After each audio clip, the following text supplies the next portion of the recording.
पूरे बेंगलुरु सिटी के अक़लियती लीडर्स जो है मुस्लिम तबके के 28 असेंबली कॉन्स्टिट्यूंसी से पूरे लोग जमा थे। बड़ी खुशी हुई। ये एक नई लहर जो है जनता दल के अंदर पैदा हुई है और लोगों का रुझान और कम से कम 50 कारपोरेटर को जो है इस बार अक़लियत के लोगों को खड़ा करना बोल के तय किया है।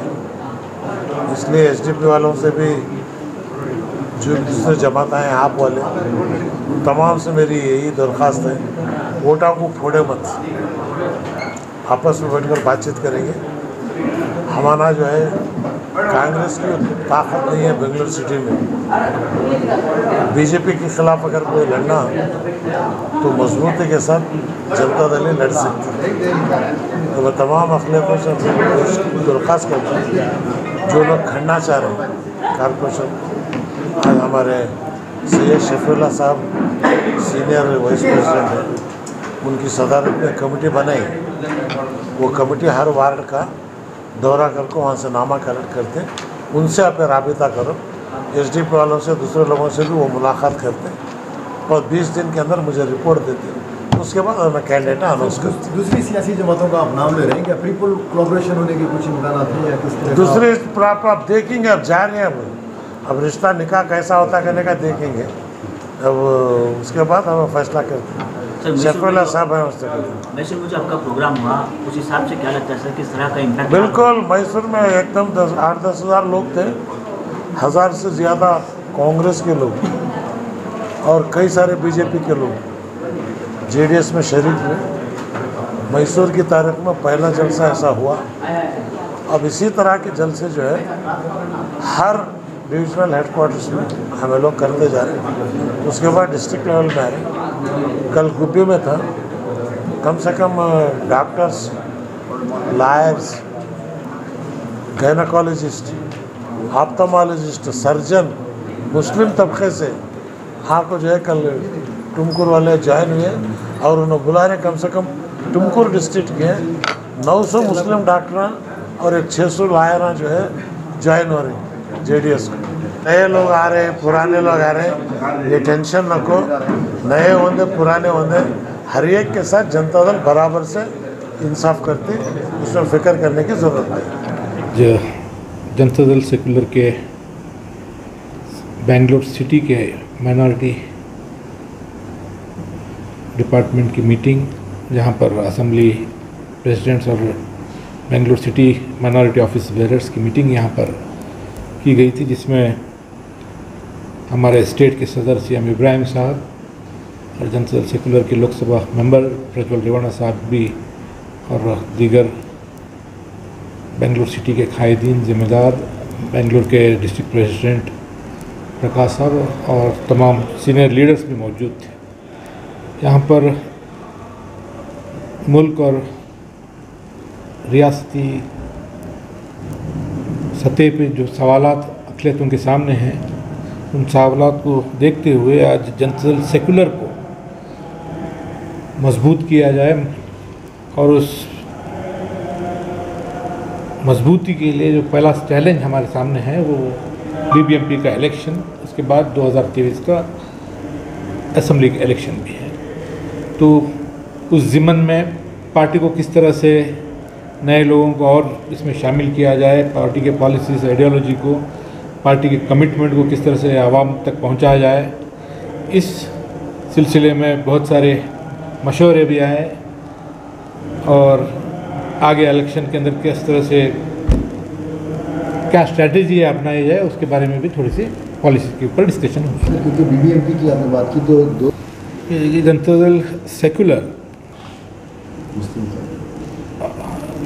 मुसलमानों को सियासी इक़्तिदार देते आई है, ये तारीख रहा है।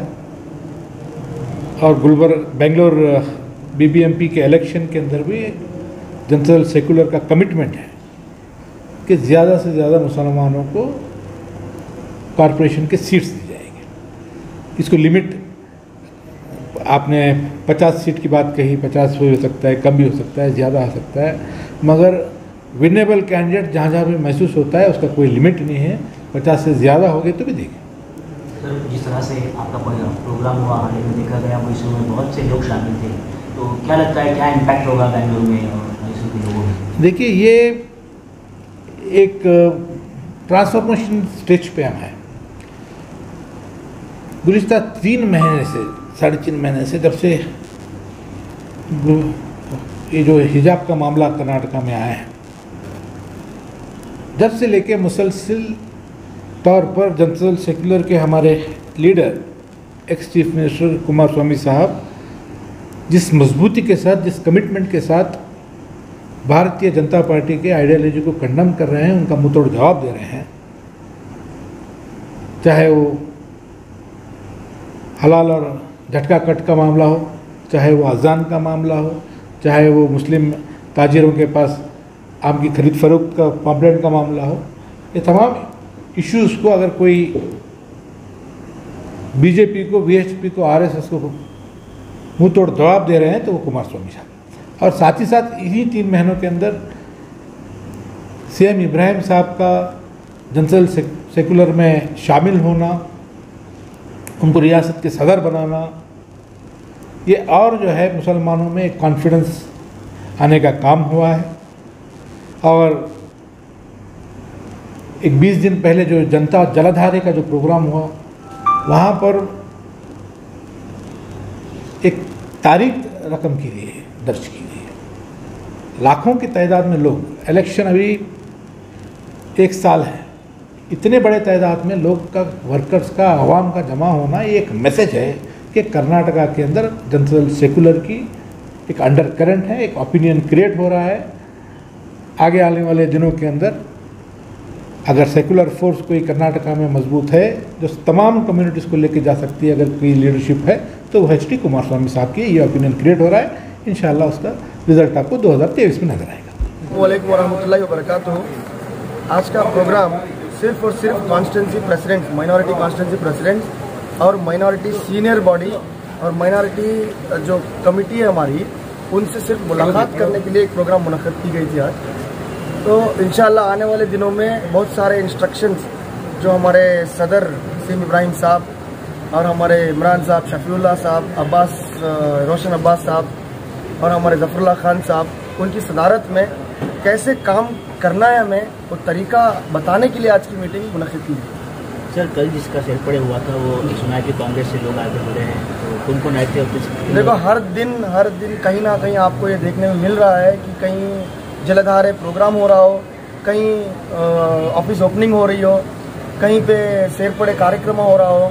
तो इसी तरीके से कल मैसूर के अंदर शाहिद साहब, जो कि कांग्रेस के एक बड़ी शख्सियत माने जाते हैं मैसूर में, तो अल्हम्दुलिल्लाह 10 से 15 हज़ार की तादाद में उन्होंने एक शेर पड़े कार्यक्रम कल मुनक़्क़द की गई थी और बड़े पैमाने पे सक्सेस भी हुआ है अल्हम्दुलिल्लाह। आने वाले दिनों में ऐसे कई सारे, जो कि बेंगलुरु के कई सारे लीडरान जो कांग्रेस में और जो मुस्लिम लीडर्स जो बड़े ओहदे में हैं, तो वो सारे हमारे साथ जुड़ने, आप देखेंगे सारे जुड़ेंगे। सर, जो मैसूर का प्रोग्राम हुआ है, क्या आपको लगता है कि उसका इम्पैक्ट बेंगलुरु में आने वाले दिनों में इंशाअल्लाह ताला सीएम इब्राहिम साहब की सदारत में बड़े से बड़ा एक माइनॉरिटी कन्वेंशन हम लोगों को करने का एक हुक्म ऑर्डर किया हुआ है। तो इंशाअल्लाह एक नेक्स्ट वीक या 8-10 दिन के अंदर हम लोग रिलीज़ करेंगे कि कब एग्जैक्टली हमारा माइनॉरिटी कन्वेंशन बड़े तादाद में यहाँ पे है। वो जेडीएस छोड़कर चले गए थे, फिर अब जेडीएस में वापस आ रहे हैं, तो क्या उनको वही इज्जत, वही पोस्ट वापस मिलेगा या किस तरह? जी देखो, पोस्ट की कमी नहीं है। सीएम इब्राहिम साहब के आने के बाद एक कहीं उम्मीद, जो कि लोगों में कन्फ्यूजन था कि कांग्रेस जेडीएस दोनों एक ही तरफा काम कर रहे हैं, तो कांग्रेस की तरफ लोग बढ़ गए थे, आम आदमी की तरफ बढ़ गए थे, एसडीपीआई की तरफ बढ़ गए थे। तो अभी अल्हम्दुलिल्लाह सीएम इब्राहिम साहब आने के बाद वो और हम और हमारे जितने भी लीडरान, जितनी भी सीनियर टीम है, जो कॉन्स्टिट्यूंसी प्रेसिडेंट्स हैं, इसी काम में हम लोग लगे हुए हैं कि ज़्यादा से ज़्यादा तादाद में हमारे जो छोड़ गए जो लोग हैं, उनको घर वापसी लाया जाए। सर, आने वाले बीबीएमपी इलेक्शन में कितने मुस्लिम उम्मीदवार होंगे? आने वाले बीबीएमपी इलेक्शन में 198 वार्ड के हिसाब से अगर देखा जाए तो 40 उम्मीदवार हमारा टारगेट था।